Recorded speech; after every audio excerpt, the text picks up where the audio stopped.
Ano ang dapat sabihin sa kamag-anak kapag sinabi niya, "Uy, tumaba ka"? Madaling sagutin yan. "Uy, tumaba ka." Oo nga eh. Ikaw din. Ikaw, what do you think? Anong dapat sabihin? Oo. Hindi lang, Tumaba ka daw. ka malaki yung tiyan ko. Dapat naman, wala akong stress. Happy ako. Kami naman ang magtatanong. Ang lagi namin tinatanong sa mga anak namin, yung tatlong anak kong lalaki, ba't wala pa kaming apo?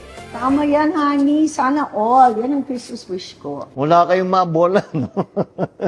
Obligado ba kaming magbigay ng regalo sa aming mga inanak? Pwede po bang Pwede po bang pagtaguan yung mga inaanak namin? Ay kami hindi namin pwedeng pagtaguan dahil madali kaming hanapin.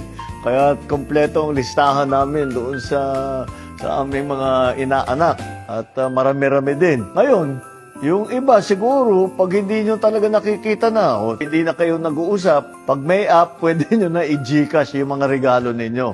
Ngayon, mas madali na. Pag may potluck, ano ang luto dala-dala ni PBBM? Ang gagawin ko para makarami at saka madaling gawin? Spaghetti.